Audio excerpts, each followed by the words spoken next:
This conference will now be recorded. So, good morning, good afternoon, or good evening, everybody.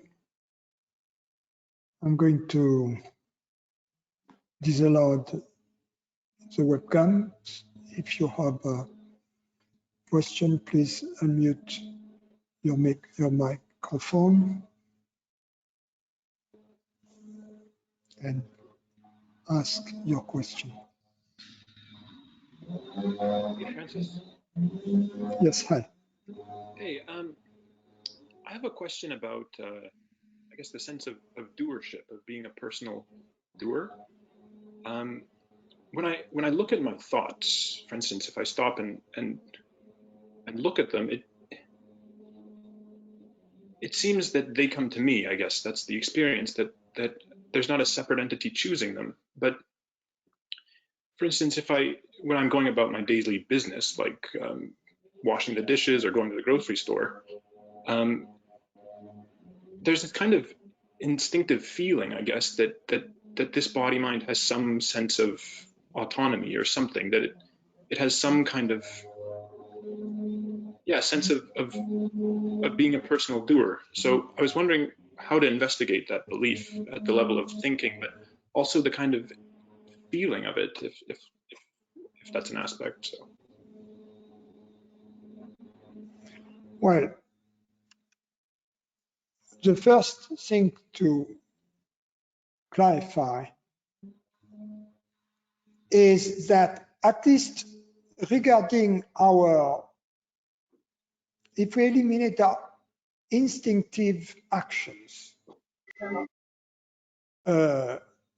if we only consider the deliberate actions, our deliberate action don't originate from the body, but rather from decisions we make. Right, yeah. Right? If I decide to buy or to sell stock in the stock market and I click on my computer the return button to buy or to sell, obviously it's not my finger who is making the decision. Yeah. Right?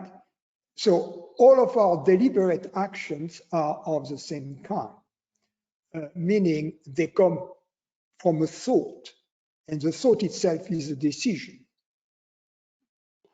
Now, as you said, it is at some point obvious when we investigate our thoughts that all of them come to us. We don't choose them. All of our thoughts are cosmic events. And then, as a result, all of our decisions are cosmic. So I'm not denying that we have this sense that the thoughts are our thoughts. And this sense is perfectly all right, provided the owner and the creator of these thoughts is not construed as being a separate body mind, but rather as being this cosmic creator of the thoughts. Now, this explanation, according to which every thought that we have is a cosmic event, I can point at it from two sides. The first side is the one I have already used, which is that if we look at our thought processes, we see clearly that they come to us like the weather. Now, that's the experiential way to understand that our thoughts are not personal, meaning they don't originate from a separate entity there who would go shopping for thoughts to the thought market, right? And at the thought market, would say, okay, I pick this one and that one and that one, and then I go to the caches and no. So that's not the way it works. They just come to us like the weather. That's the first aspect. Now, there is a conceptual aspect which can help to convince you that all thoughts are cosmic events. And this is based on the materialist assumption, which I don't necessarily share. I'm agnostic about it, but let's assume from the current academic view, according to which the thoughts are created by brain processes. Now, the brain, if you look at the brain as a computer, as a biocomputer, the brain is not isolated from the universe.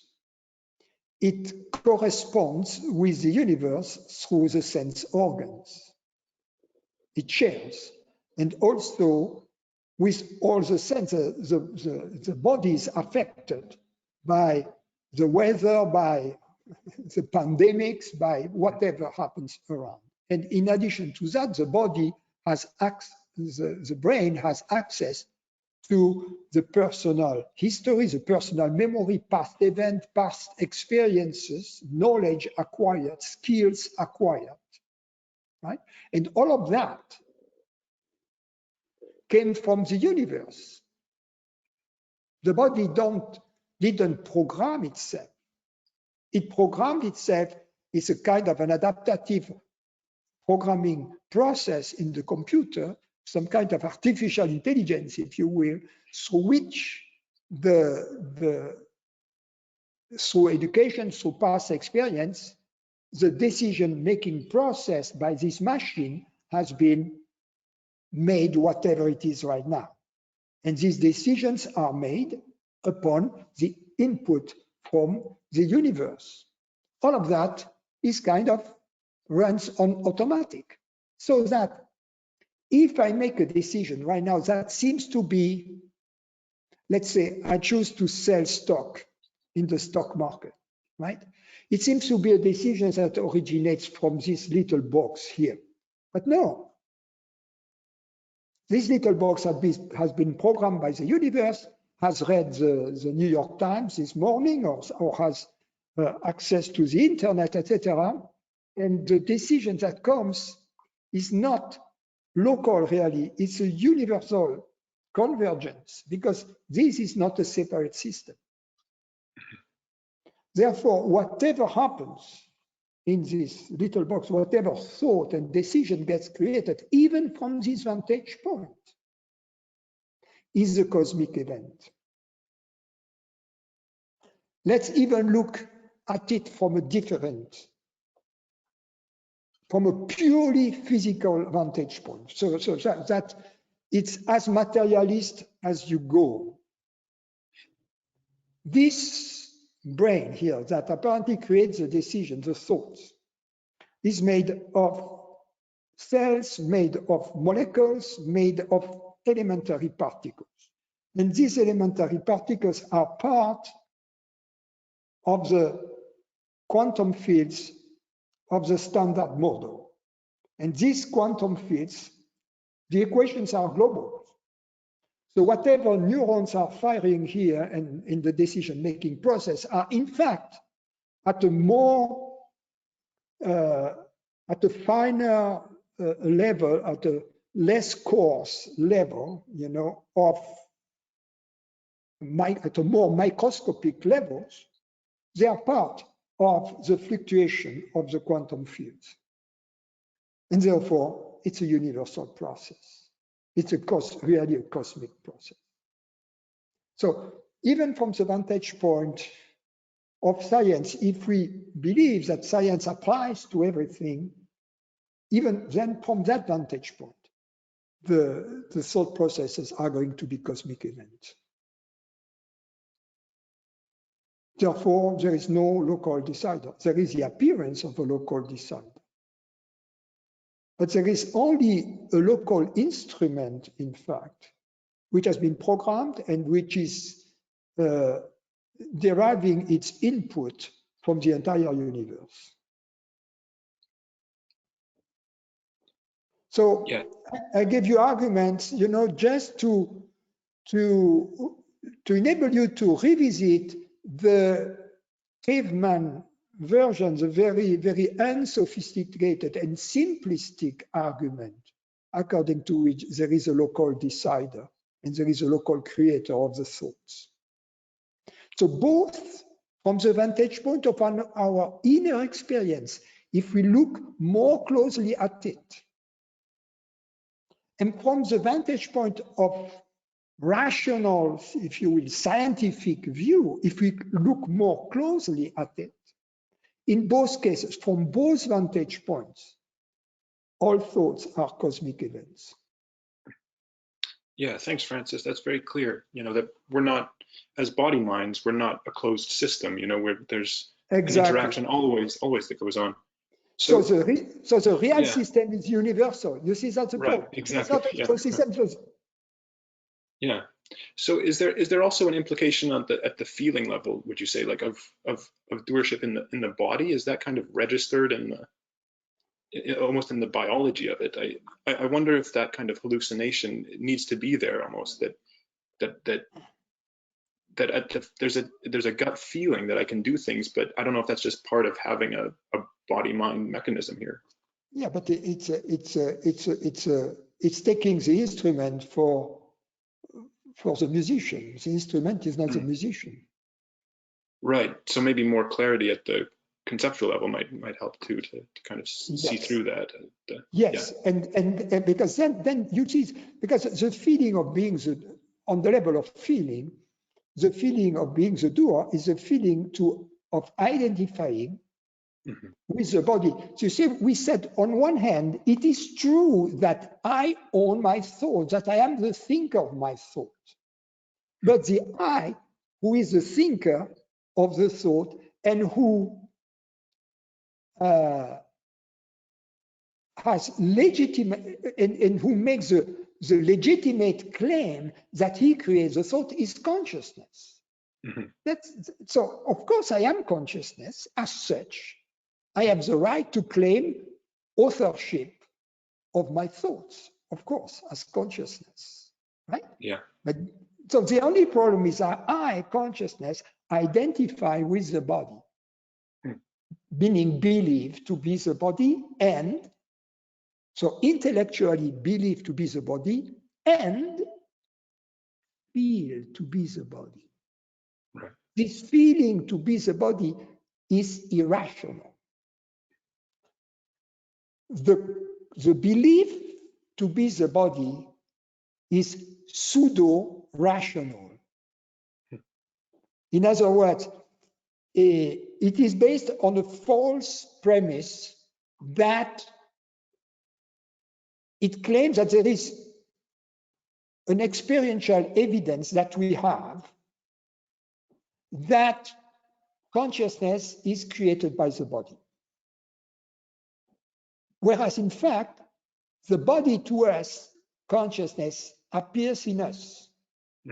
Consciousness is primeval, the body is kind of, as an experience, derivative.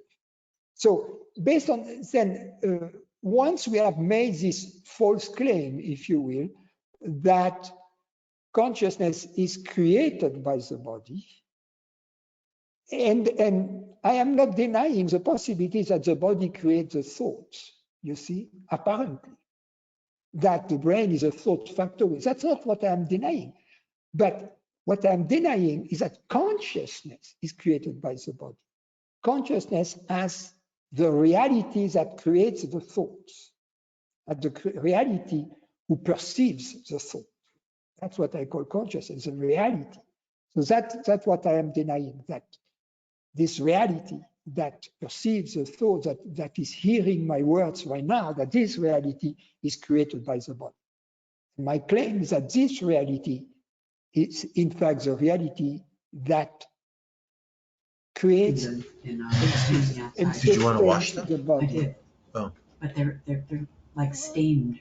Okay, I mean, please. they've got like brown areas and they're really kind of. Don't chat on it, But please. it's okay, as long as I know I washed them, that'll help. Okay, let me go there. I don't know what people are doing here. Just give me a second so that I can try to.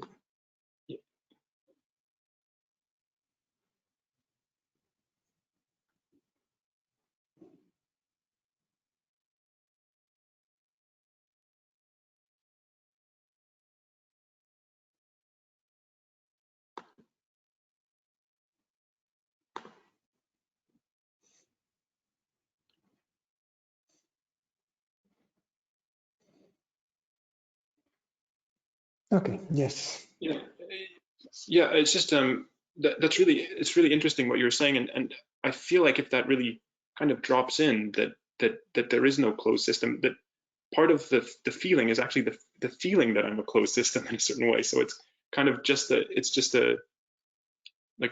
rooted in that belief system. So yeah. Yes, but I identify when I do that, this irrational part of ignorance, if you will, is that I identify consciousness with bodily sensations. Right. I believe to be the content of consciousness and not all of the content of consciousness, which would be fine. But some of the content of consciousness, that's where this apparent duality comes in, because I identify with some perceptions and not with all perceptions. Cool. Okay, thanks a lot, Francis. You're welcome. There is a question by, let me try first to answer a question that is visible for everybody by Mahmoud, but I'm going to read it for the sake of the recording.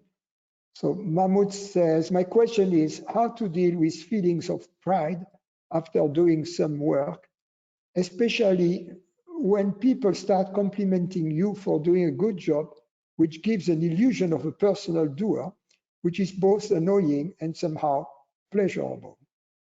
So understand that all praise goes to God, always. So as a person, you would be like a clown taking the applause after the performance of the ballerina. That would be a stupid move to feel happy, and if you are congratulated or complimented for some jobs that you have done. Now, understand that really the one who deserves the applause is really the universe, the universal consciousness. So that's the bad news. You don't, as a separate person, deserve the applause. The good news is that you're not a separate person and that what you truly are truly deserves the applause. So at the end, take the compliment, but don't take it as a person.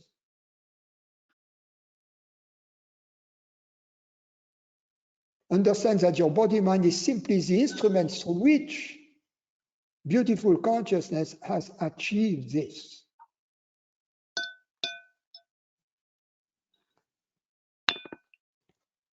Okay. Francis?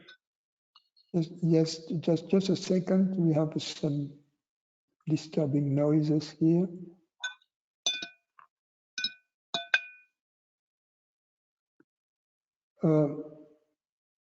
Go ahead, ask your question. This is Richard. Can I speak? Richard, yes. Are you on the phone? No, I'm on the computer. You don't hear me well? No, because there is someone called caller 1. Let me mute the caller 1 then. Okay, go ahead. Okay, along with the first question, which also sort of bled into the second question, I thought the alternative of having the awareness of not being the separate body-mind, which therefore relinquishes the sense of ego, which is capable of intentions, which is capable of will, etc., then the other alternative, this is the question, is living from the noumenal, and is that the same kind of idea as being able to make impersonal decisions? Yes. Am I understanding this? Yes. In other words, what it means to live from the noumenal is very simple. It means not to live from the phenomenon. Because we cannot, as an act of will, live from the noumenal. We cannot do that as an act of will. That's the bad news. The good news is that we don't have to, because we are the noumenal. So we don't have to take our position as our stand as the noumenal. We don't have to. All we have to do is to stop taking our stand as anything else than the noumenal, meaning as anything phenomenal. So the moment we are not taking our stand as anything phenomenal, meaning as anything that appears, we are, by the same token, effortlessly taking our stand as a noumenal. That's why meditation, taking our stand as a noumenal, abiding as presence, abiding in our true self, whatever we call it, abiding as awareness, in awareness, all these are synonyms, is absolute effortlessness. What requires an effort is to take our stand as something separate, something limited.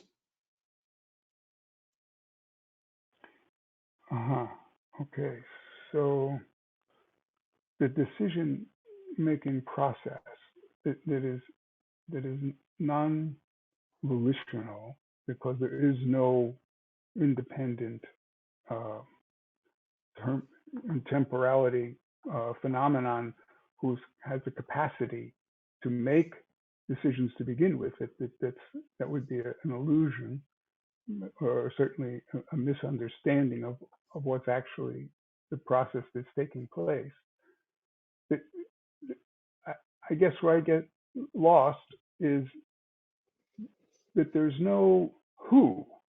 I mean, ultimately, there's no existent entity of a who. There's only the one reality, the cosmic, which obviously nothing can be outside of, that is non-temporal, non-spatial, and is unfolding, or whatever the word would be. I don't know, because that would even imply a linearity, which then again not really applicable to whatever it is that is actually happening, if anything is happening. So the decision to buy stocks, as your example, was was a sort of like a non-event in a sense. I mean, it was a cosmic event, but it was also like a non-event because the participants aren't really existent in the phenomenon. It isn't an illusion. Anyway, I get tied up here, as maybe you're perceiving already. Well, if I try to, I'm not sure I'm getting your question right, but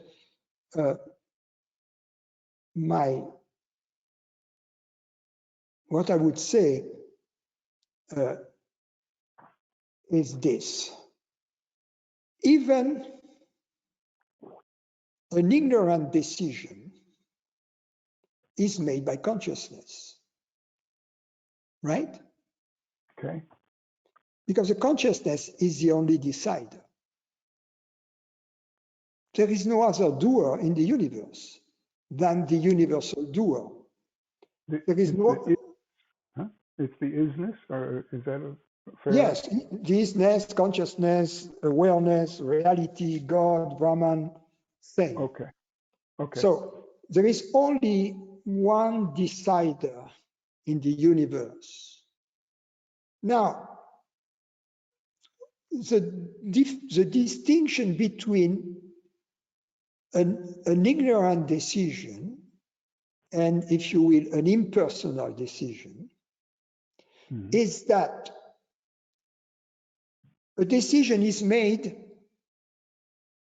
through the contemplation of a given context, of a situation, right? Okay. In the case, so contemplation of facts. Facts are taken into account by universal intelligence, and as a result, a decision is made. In the case of an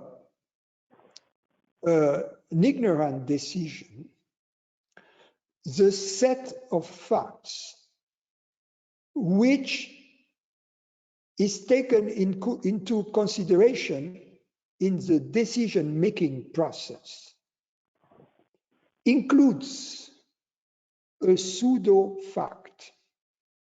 And the pseudo-fact is that I, consciousness, I am an object, a human being, a human body,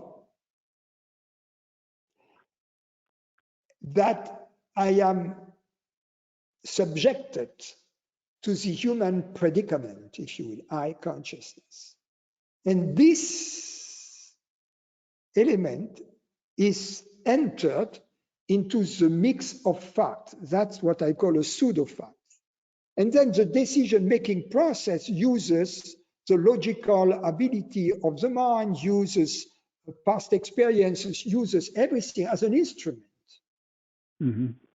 to reach the conclusion and to determine a decision. Whereas in the case of an impersonal decision, this pseudo-fact is not part of the picture. So the set of fact which is present is different. The abilities of the mind are used in the same, apparently in the same way, and apparent mistakes can be made also in an impersonal decision making. But they are apparent mistakes only on a relative level. But in fact, because everything is just an expression of the absolute unfolding as it should, the fact that this decision process was impersonal will have only harmonious consequences.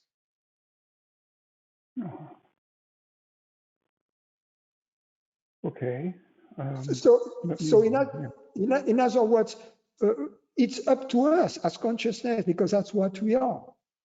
We have the choice to make a personal, ignorant, or an impersonal decision with all at every moment when we make a decision. And the only condition is to see in which context am I making this decision. I am making this decision taking into account the fact that I am a separate human body mind, or not. The pseudo-fact. And that's the only thing I have to really, that's one thing I have to eliminate from my decision-making process. Because if I don't include this assumption in my set of facts, then the decision I'm going to make is going to be impersonal and therefore pure, and therefore bring about only harmonious consequences. Okay. Yes. All right. Okay, just wait a second. Yes. Just wait, I have one more question here that I was asked through the chat. But it's better if you ask for those who are asking questions through the chat, it's much easier if you ask your question using your microphone. So, my question is, if essence, we are all the same awareness and consciousness, what is it that makes us different? Taking away the ego. Is there a difference between everyone in essence?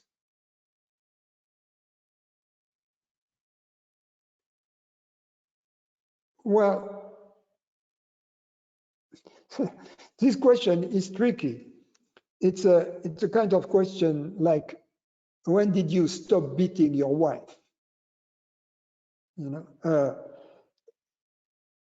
because you say, if in essence we are the same awareness, what is it that makes us different? Well, the answer is nothing can make us different if in essence we are the same awareness.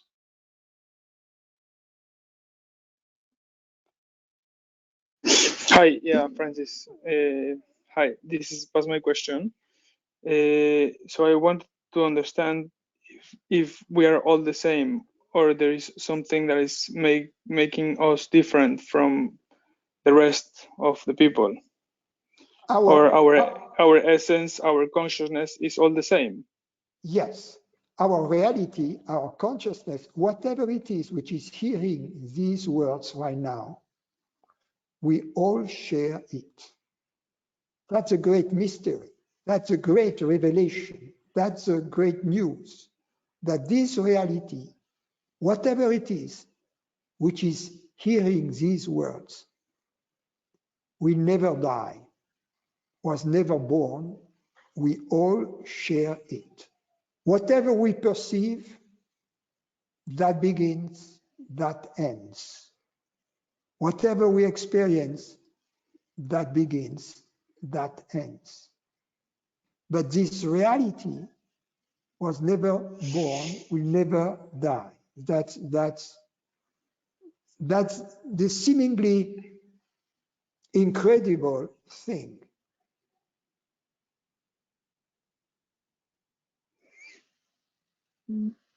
I understand, but how come we found that we get along with different people?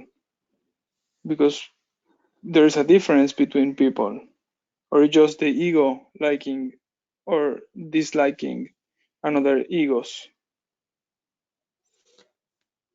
There are distinctions, of course, in whatever it is that we perceive.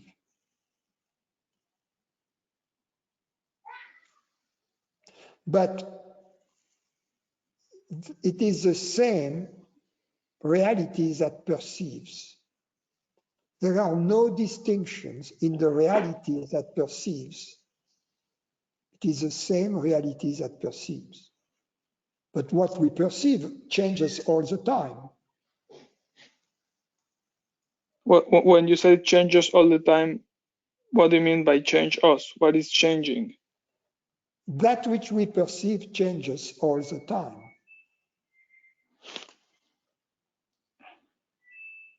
But if we are consciousness and awareness, and that doesn't change, how come it changes all the time? Or maybe I didn't understand. Awareness doesn't change. Changes appear, changing things, changing events appear in awareness. Awareness doesn't change.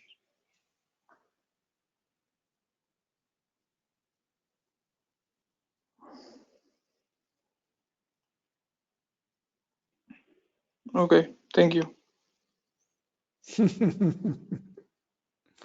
Okay, I'm going to take more questions through your microphones. It's easier for me. So if you have asked a question in the chat, try to ask them on the microphone, and just keep your mic unmuted while we are having a dialogue.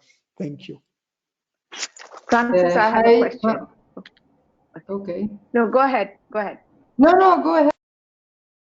No, you came in first, so you need to go ahead. I'll go next. Well, okay, thank you. Hi, Francis. My question is about mistake. It comes from the first question from Hugh, and then it would be the contrary as the question of Mahmoud. I will give an example that happens very often to me.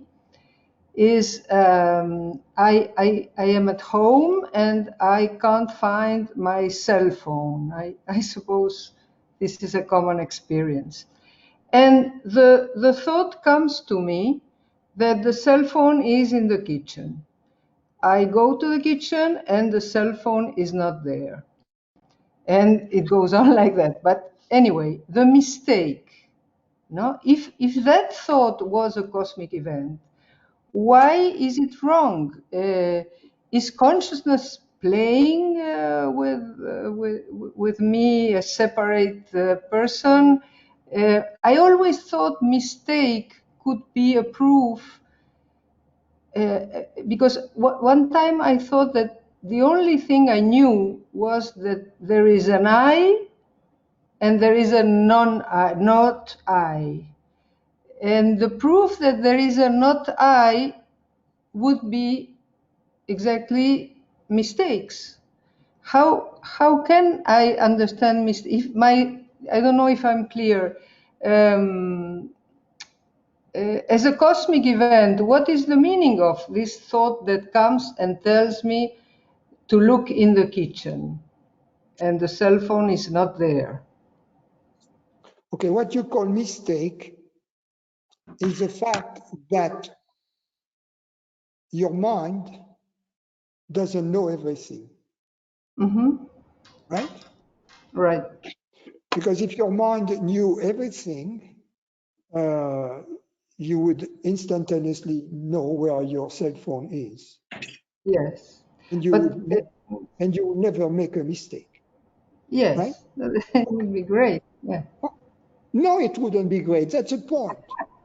It would be boring, because imagine that you know everything which is going to happen to everybody, and that everybody knows everything which is going to happen. And in addition, that everybody can do everything perfectly. So you live in a world which is, everybody is Mr. Perfect. Everybody is compassionate, elegant, beautiful, smiling, immortal, impervious to pain. Everything is pink. Are you following me?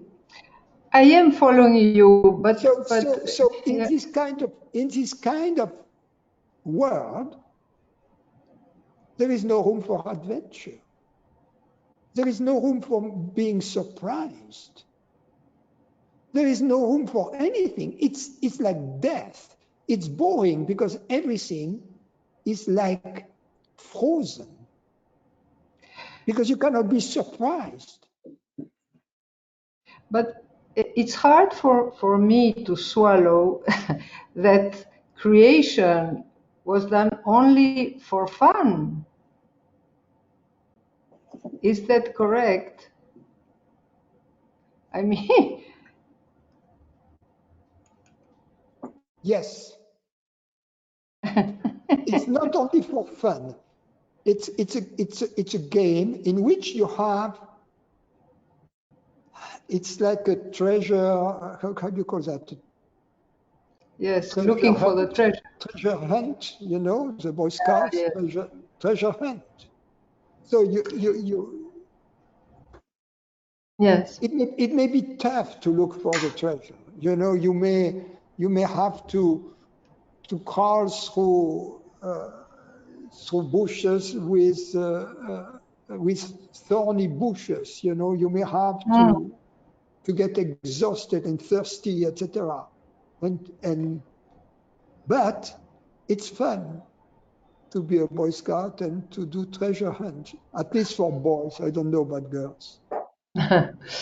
Well, yes, I had great ideas that the universe was created for learning or for expression, that love could express itself, or for beauty, that God or consciousness as a great artist. And we separate humans also creating art pieces, no?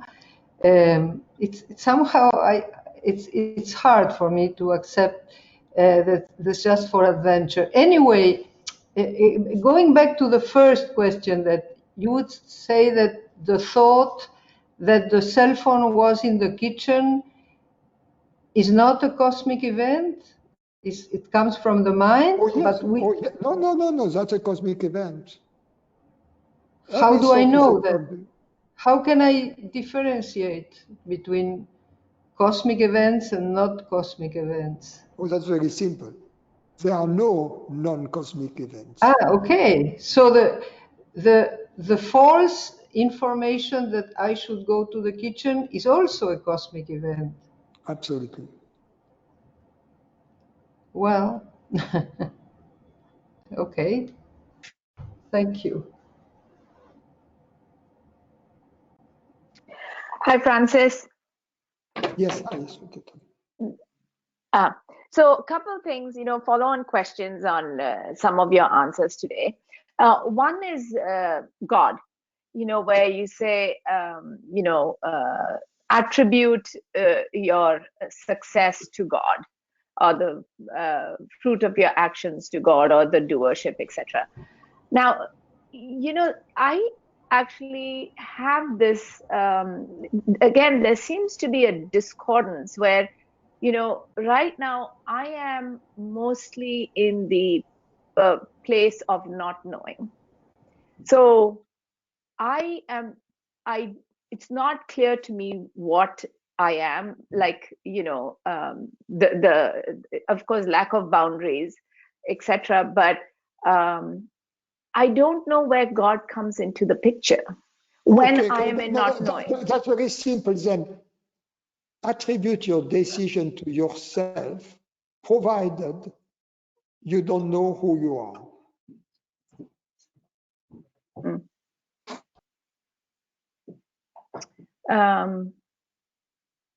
Okay. Because provided you don't know that you are a woman, then attribute the decision to whatever it is that makes them. Or is it that it just happened? No, attribute your decision to this unknown. Okay. Since you claim I don't know what I am, right? And yeah.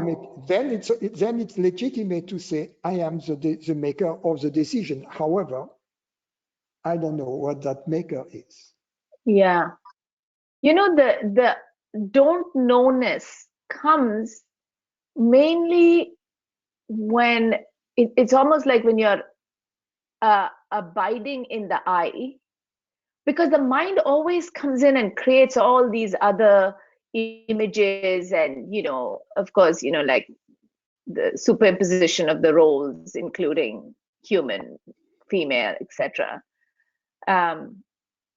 Because otherwise, if I'm not abiding in the I-ness, then of course this idea of doership and all that just automatically comes in.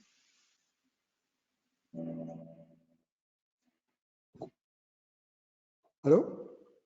Yeah. Lost you, Hello. I think. I'm here. Can you hear me?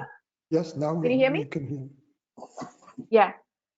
Did you not? Yes. So Yes. basically, I was saying, you know, when I'm abiding in the I is when there is don't knowness. Otherwise, the mind comes in and then creates all these other, you know, the roles, if you will, and the sense of doership comes in. So the don't knowness happens only when the mind isn't there. Well, the sense of doership is okay because provided you don't know who the doer is. The sense of decision making is okay provided you don't know who the decision maker is. In other words, provided you don't reduce the decision maker to a body mind who was born and will die. Yeah, I get that. Yeah. So that was the follow-on question I had is this, you know, you also mentioned today that you always existed. That doesn't seem to be clear. For me, it just seems like I am. I didn't say that you always existed. Okay, then maybe I misunderstood. I don't remember saying that today. So. Okay, then so anyway, what I wanted to say was, it seems like the only thing experientially I know is that I am right now, because as soon as I start, if you go into the past, then mind comes in. Okay. But although I didn't say today, you know that you always existed, but I could have said, which I didn't, but I could have said, you know that something has always been. Yeah. When I go there, it seems like it's memory. The memory kicks in, and then a thought comes saying, I was. No, I'm not talking about you. Oh. Even the assumption that you, as a person, didn't always exist. You have this intuition that nothing comes out of nothing. In other words, that the moment there is something rather than nothing, there has never been absolute nothingness. Yes. Right? Yes. Yes. Good. Yes. But that is, you know, so then I'm using my intellect to actually rationalize that. But this intuition is not rational, because rational would mean that you derive this from a different set of facts, instead of from that it is something that comes to you, that jumps at you, and that something that doesn't need a set of facts to rationalize it. Yeah, right? Understood. Yeah.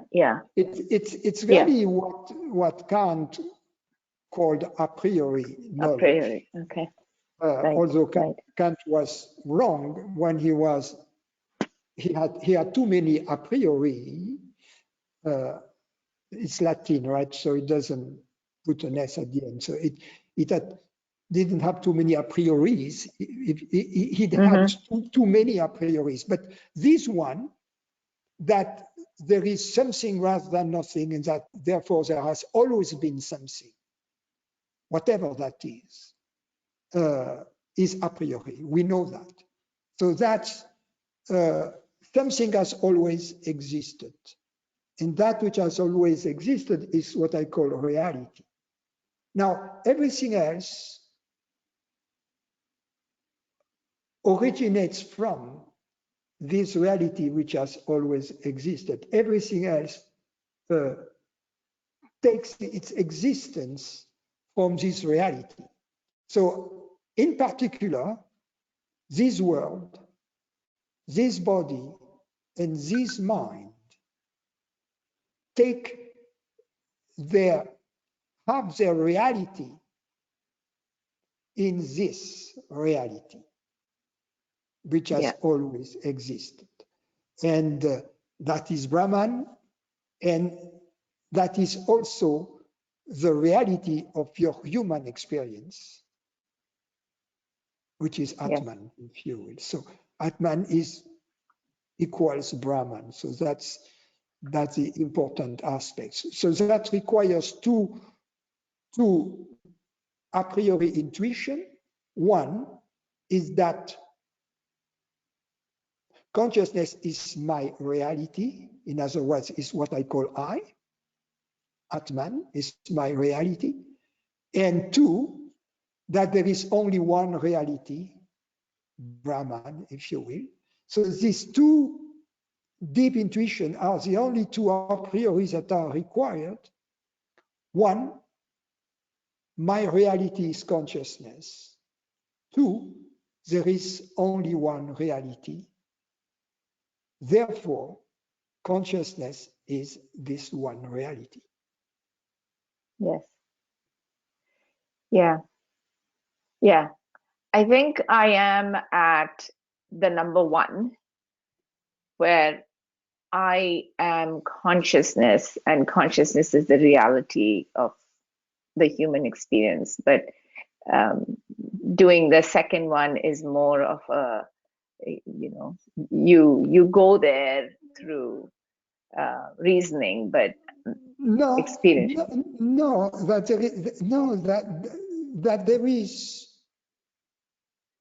That there is a reality. In other words, that nothing can come out of nothing.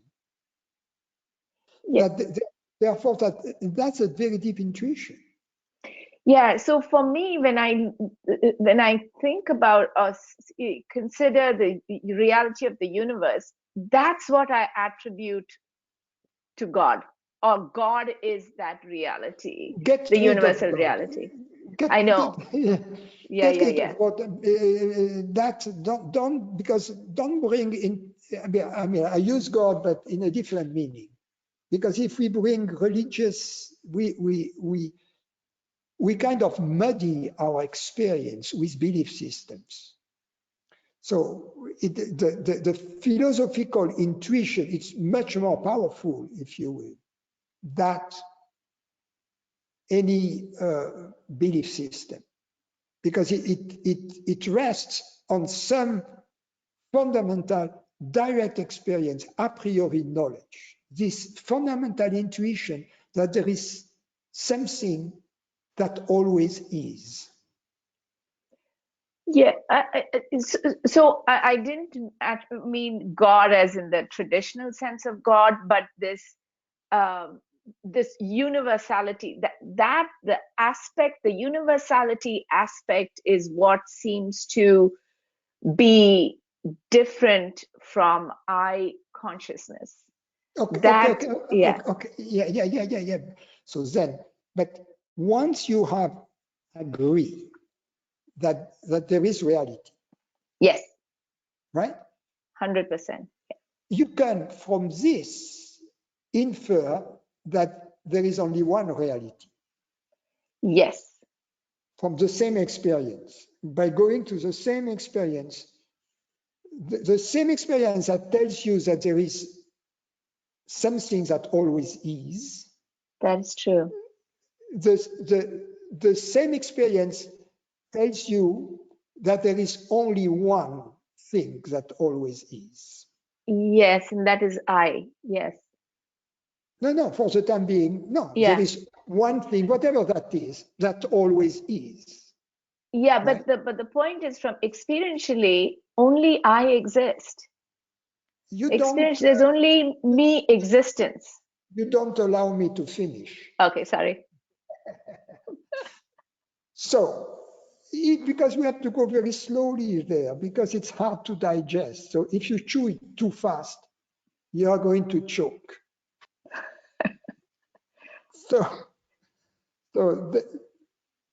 You have to convince yourself first that there is, because there is something rather than nothing, there is something that always is. Then, because this something that always is, anything else is dependent upon the thing that always is, because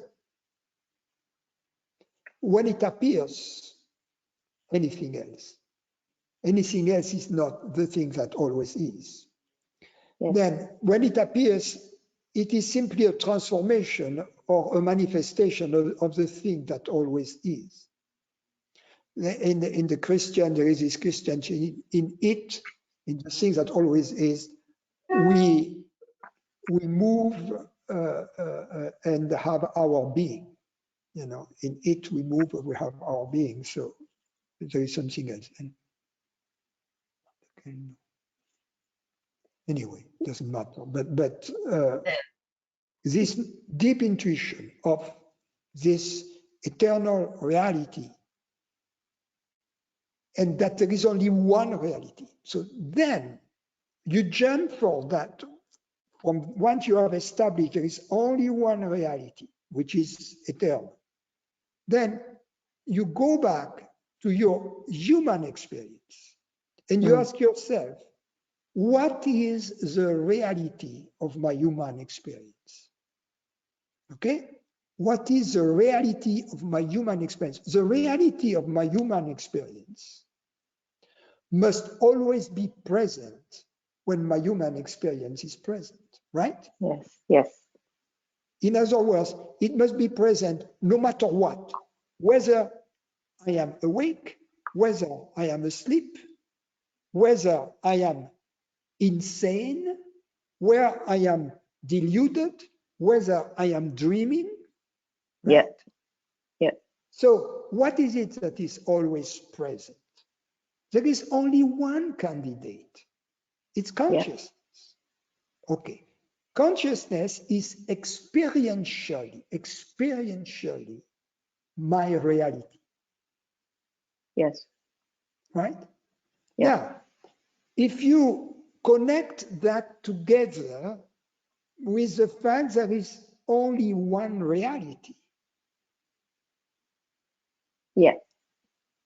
If I define consciousness as being my reality, my reality ultimately must be that reality, because I am not separate from the whole. Yes. My body is very part of this universe. The reality of this body and the reality of the universe is the same. Yeah. Yeah. But you are so attached to the belief to be separate that to pull this belief is more painful than pulling teeth. So I am some kind of spiritual dentist here. Yeah. I try to do it with anesthesia, but it's still painful. Yeah, yeah, agreed. So it's very clear to me that I, consciousness, am the reality of the human experience, because I exist at all times. And it's very clear that I need to be present at all times for any human experience. And intellectually, and then I understand the need for universal reality to exist at all times. So, like you said, it is that belief that makes me feel constrained in some way, that doesn't make me open to seeing that universal reality and I are the same. Yeah, because you believe to be something which is ephemeral. Ephemeral or constrained. That is the interesting thing, is you don't feel the borderless. I feel borderlessness, but somehow it's not expansive. There's whatever you feel limited is obviously a perception, Yeah. and not a phenomenon. Yes. Yes. Yes. Yes. Very good. Well. Okay. Thank you. There is something I want to tell our audience is that in the suggestions for this type of events, I was recommending to use the chat only if you have a question or you have something to tell me, not for the audience to talk among yourselves, because it's very distracting. If we have to make a decision, either we use the chat for people possibly to ask questions, or we use the chat because I look at the chat and I see people talking about among themselves. So if you want to talk among yourselves, that's fine. Although obviously then while you talk, it will be like giving satsang and at the same time having people having conversation all over. So I'd rather then cancel completely the chat window, which I have done. And you can always talk among each other after the meeting when I open the webcams and everything.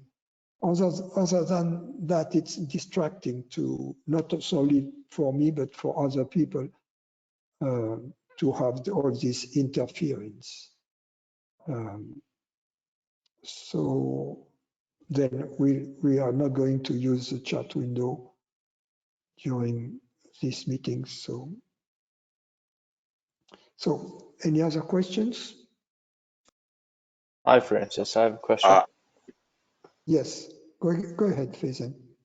So my question, okay, so let's take a situation where a lock appears with a combination. And this lock obviously appeared in consciousness.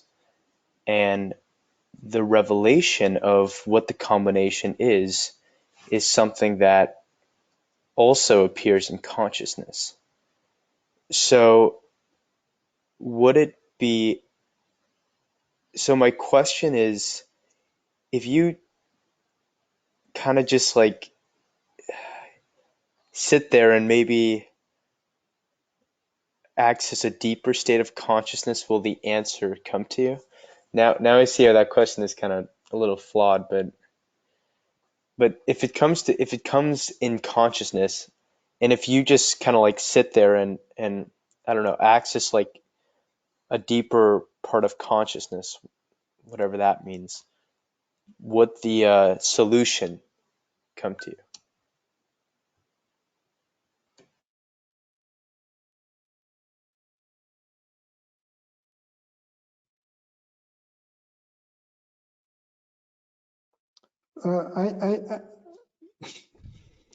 I don't get I'm not sure I understand the image of the lock and the combination that appear in consciousness. But so let me try. Let's say you have a practical problem, right? And you are seeking the solution for it. You look at the context, and the first thing to do is to try to find the solution on your own, using intelligence, and you look at all the facts, and it may be that the solution comes to you. You say, oh, wow. It may be that it doesn't. So you remain in not knowing. The solution may come to you later on. Or something in the universe changes and the problem disappears without you needing to find a solution, or something else in the universe brings a solution. The more general question is this.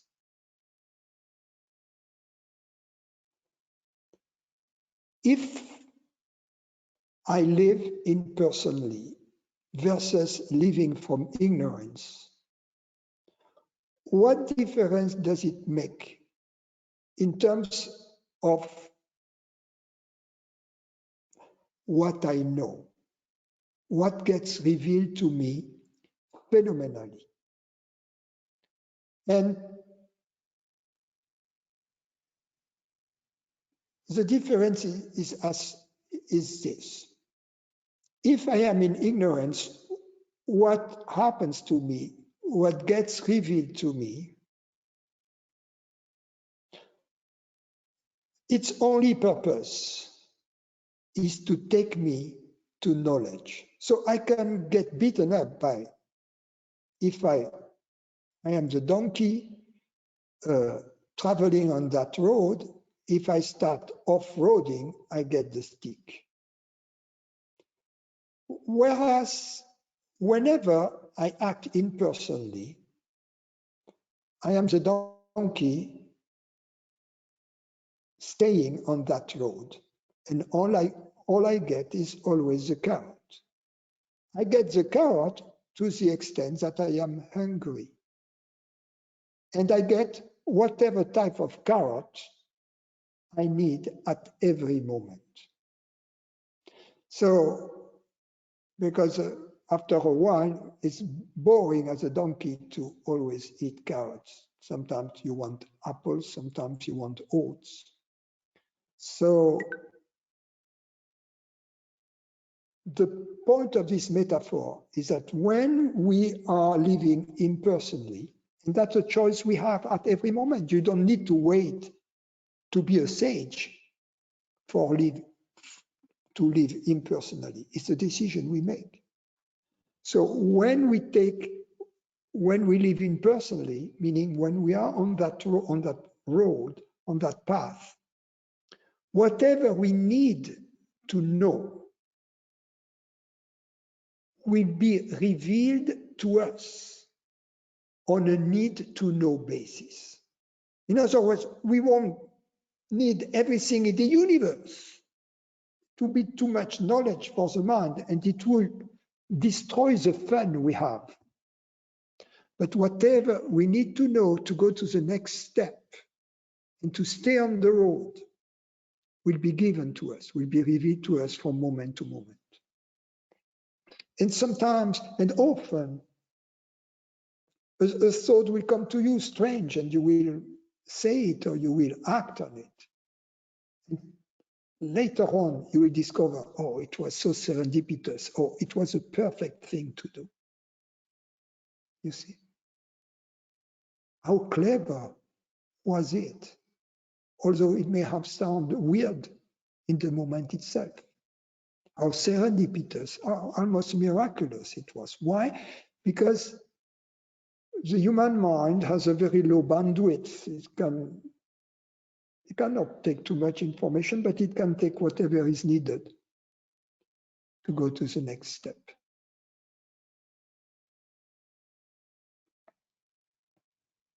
Thank you. Thank you.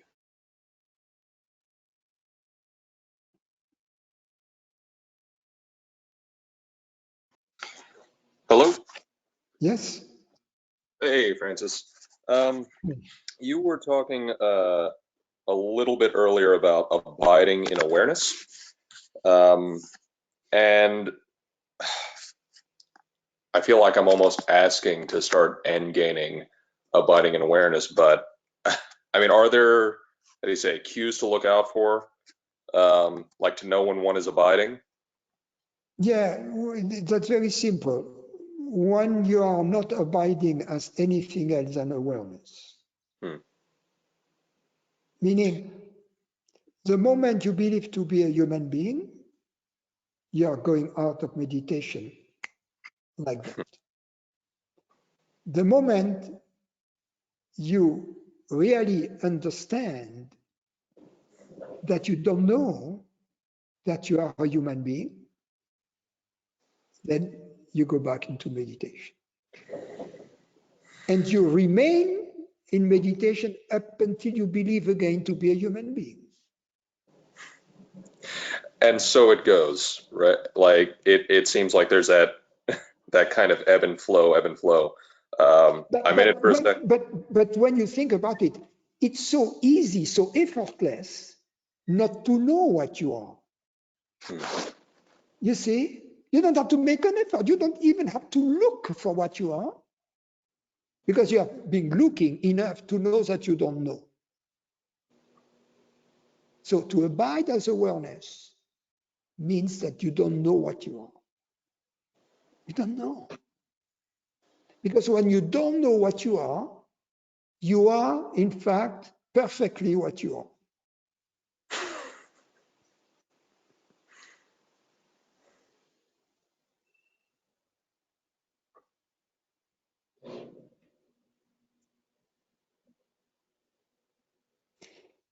If you believe to be Vishal the actor,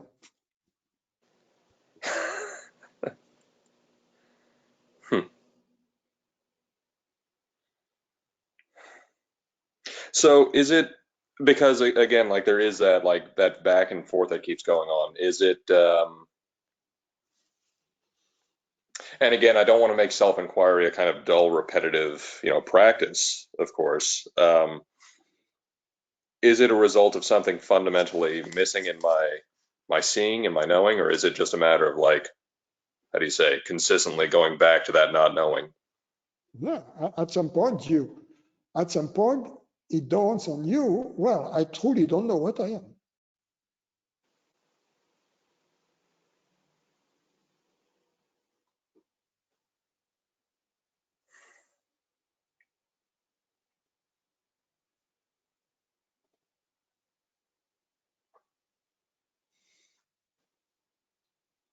Huh.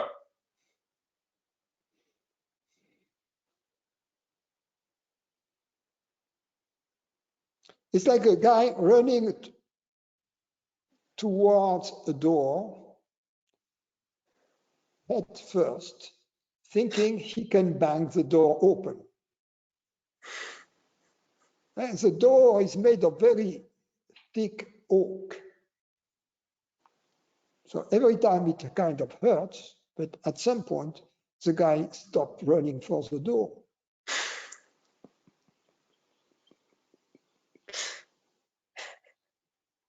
So at some point, my head's just going to start hurting enough to where I give up, like. I guess It's so that's simple. I mean, it's so simple to reach this conclusion. Gee, I really don't know what I am. It's so effortless. Not knowing is really effortless.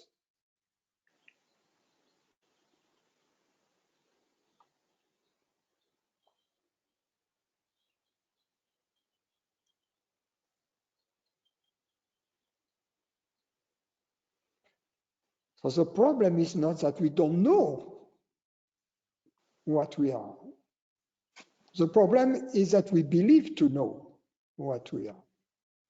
We believe we know what we are. That's a problem.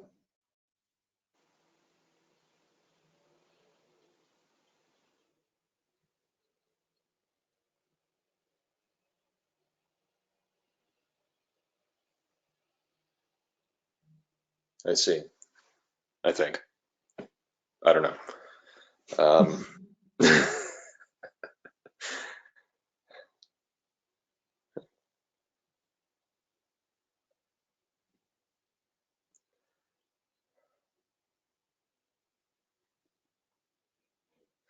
Okay. Thank you. Hi, Francis.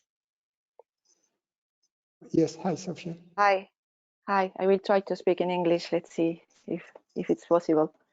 Thanks to what you just say, because during these days I was thinking about the I, and I think the I, it's already, how you say, une affirmation, an assumption? You say that? It's already a phenomenon.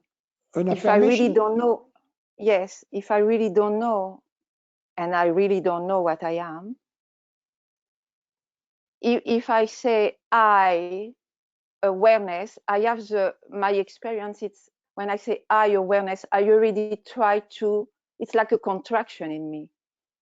It's not. It's like transforming this not knowing in something. And if I am very honest, I really don't know what I am, and it's something like it. I cannot grab, attraper. I cannot grab it. But when I say I, and I try to see what this is, I feel I come back to the ignorance. You understand what I mean? Wait a minute. There is something here what you said which caught my attention. Is that you say, if I know that I'm consciousness, I kind of know too much already. The point where I am now, I think, in my understanding, it's to recognize that I'm not this human body mind. But as you say, I really don't know. I really don't. I know that I am, it's so complicated. I know that I am, but at the same time, because I cannot know that I am not, because I have the experience. So I make the experience of the reality. But at the same time, when I say I feel in my experience, I don't know that if it's the experience of everybody, but each time I say I feel like a contraction. And this I can see. So it's already an object. So, wait a minute. I feel like a contraction. It just means that what you call I is different from consciousness, right? Yes, and it's not. Okay. And okay. I am more the conscious. I am more aware. Yeah, sorry. Just a minute. Because you always, you don't stay with me, you just escape. Boom, boom, boom, boom. We have time. Sorry. So you have to understand first, we have to make sure that when I say consciousness and when you think consciousness, it means the same thing. So, in this moment, you are hearing my words, right? Yes. So it's you, what you call I, which is hearing my words. Yes. Right? And there is an element of reality in this hearing. In other words,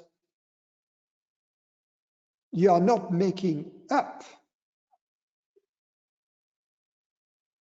So that you are hearing my words. In this moment, it's real. You are not. Yes. It's not fake. Yes, absolutely.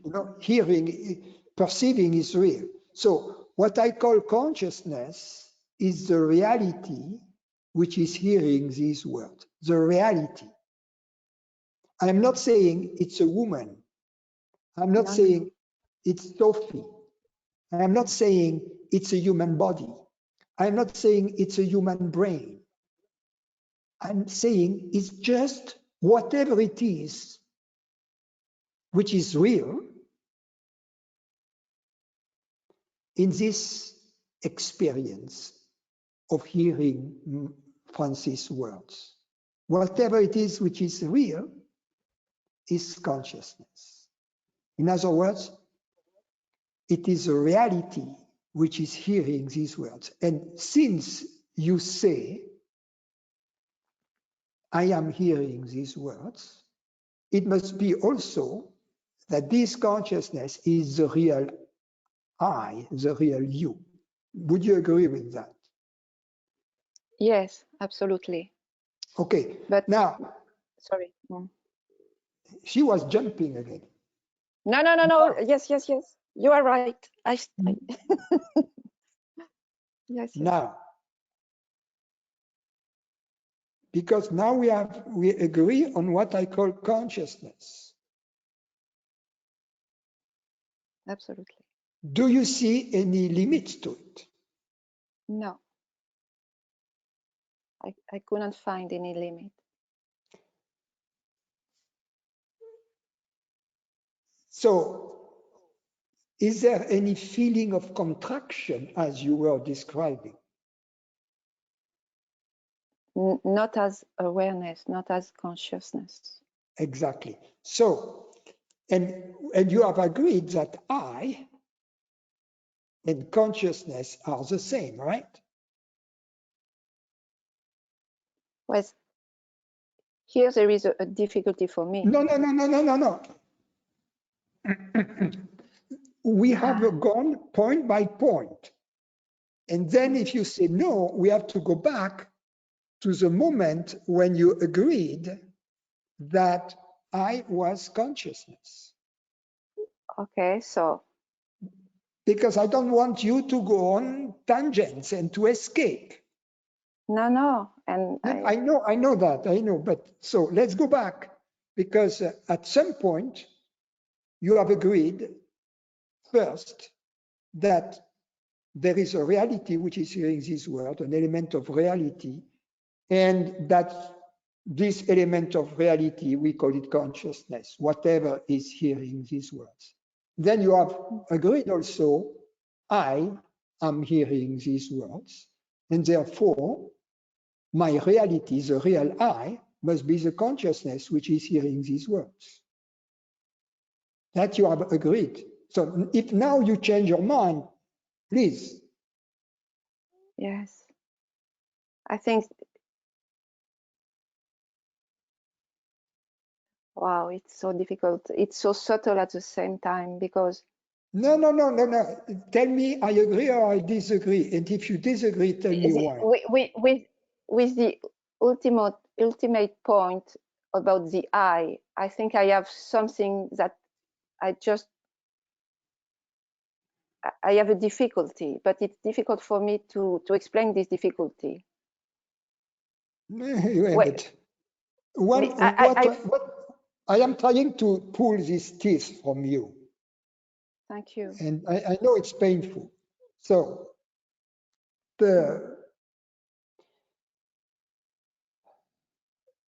you understand that there is an element of reality as you are hearing my words right now.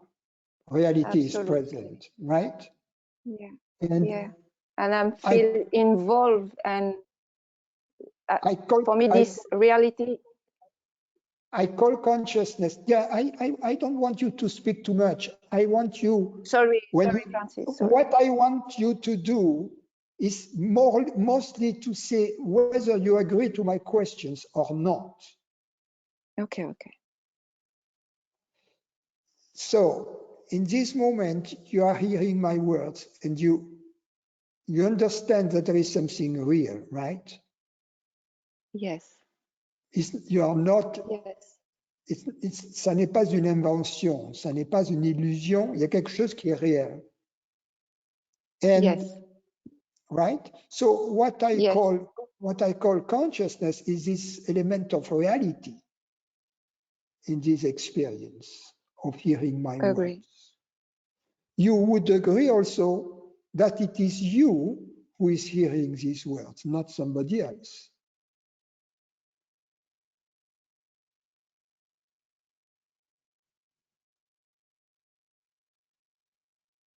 Okay, no? So. You disagree that it is you who is hearing these words?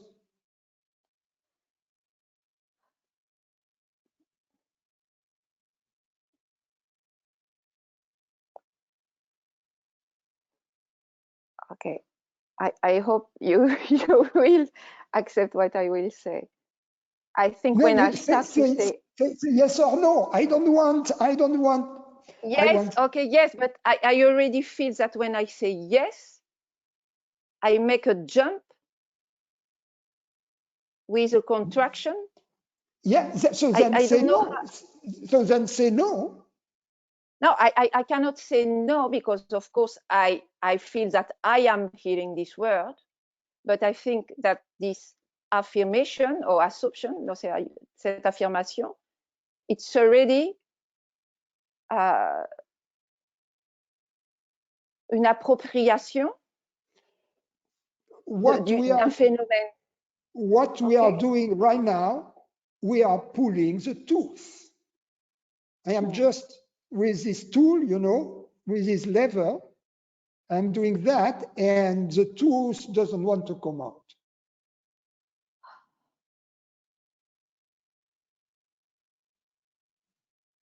I mean, we don't have to pull the tooth today.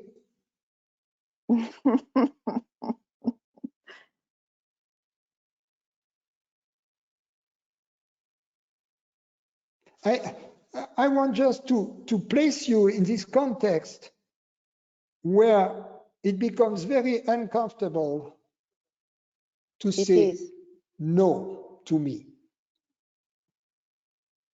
And what you're saying, you don't want to say yes, you don't want to say, I am the one who is hearing these words. But it seemed also so far-fetched to say, I am not the one who is hearing these words. It seems, j'ai pas compris, it seems what? So, j'ai pas compris l'anglais. Far-fetched, ça semble vraiment, moi c'est le français qui ne vient pas, vraiment extraordinaire, vraiment quand même incroyable que ça soit pas moi qui entends ces mots. It seems far-fetched. Ça me semble pousser le cochonnet un peu loin, hein, si je dis que c'est pas moi qui entends ces mots. It seems far-fetched if I'm not the one, if I say that I'm not the one hearing these words. But you have to make up your mind. You have to decide. Okay. So I am listening your word. Absolutely. Yes. You are hearing you are the one. So, yes. So then remember that we have said that consciousness reality is that which is hearing these words too, right? Yes, yes. Therefore, you are consciousness. Yes.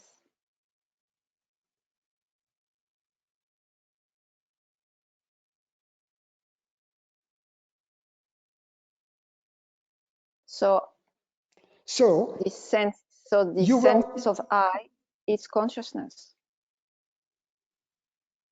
No, consciousness is whatever is hearing these words right now. Mm-hmm. Consciousness is the reality hearing these words right now.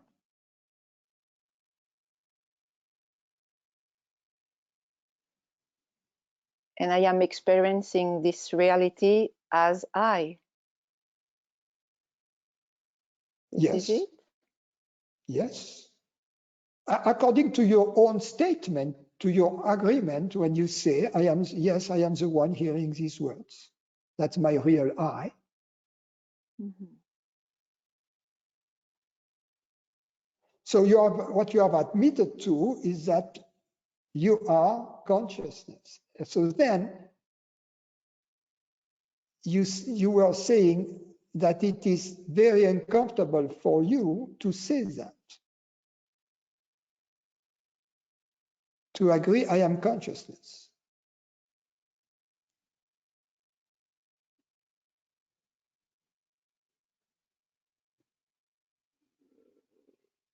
I think I just have to disidentify the sense of I in my body and this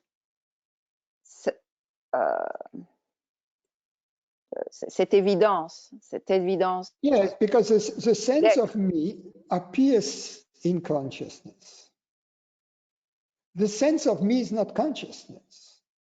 Yes, it's an object already. I can. Right. You are not an object. Absolutely. And no, I'm feeling more as the space in which So this sense of me exactly. appear. So you are not the sense of me. Yes. The sense of me appears to you as a tree in the forest, but it's not you. Yeah. So it's this, I have to clean this difference between the sense of me and the evidence of I. No, between the sense of me and me.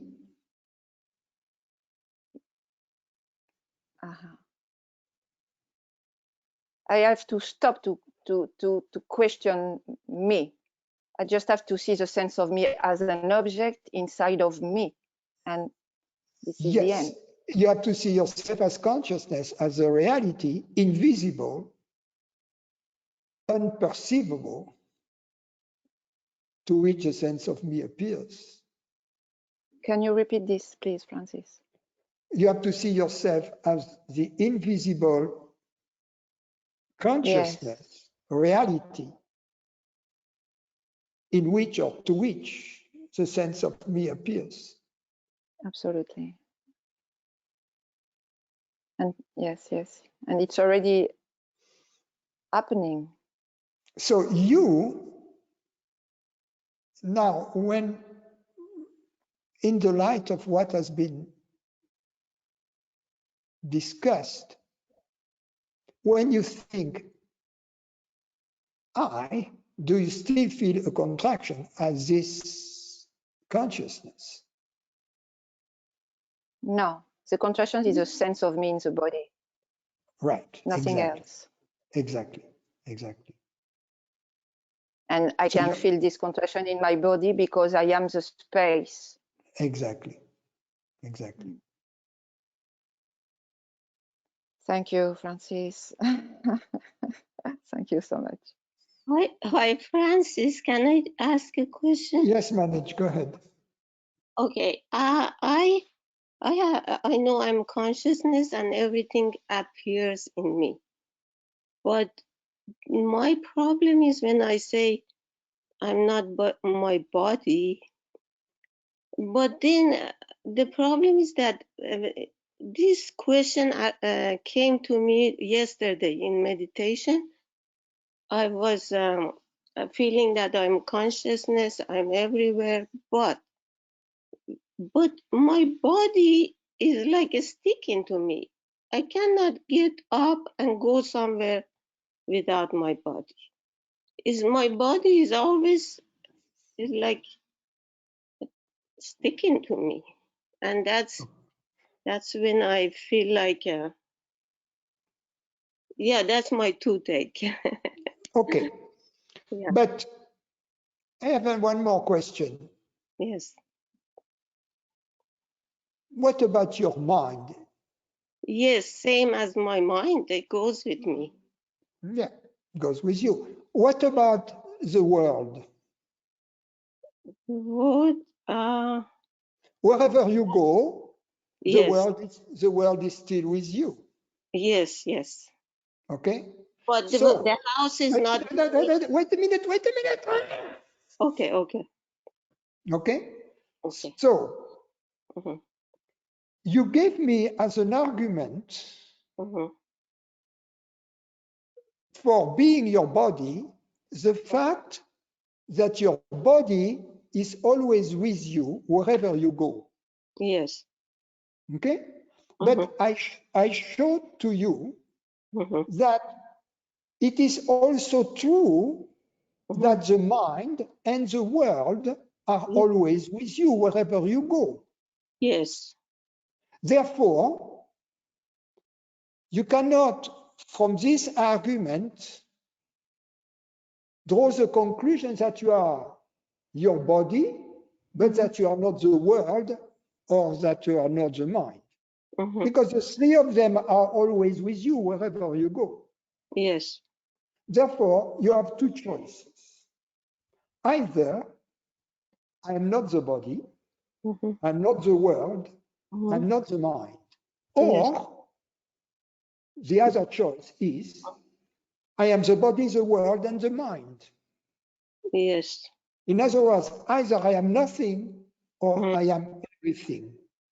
But Yes. from your experience that your body is with you wherever you go, Mhm.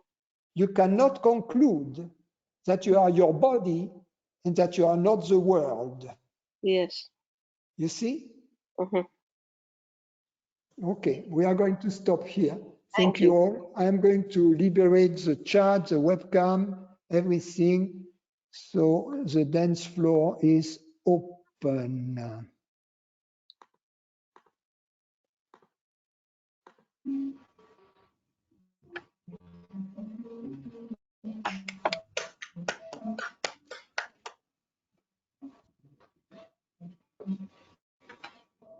Did you say the dance floor? The dance floor. Thank you so much, Francis. Thank you so much. Okay, goodbye all. Be safe. Thank you. Thank you. Thank you, Francis. Thank you. Thank you. Thank you, Bye. Thank Francis. you. Thank you, Francis. We Thank start with a you. thank Awesome. Thank That was you. so awesome. Thank you, Francis. Say one collective thanks, then it's all done. goodbye.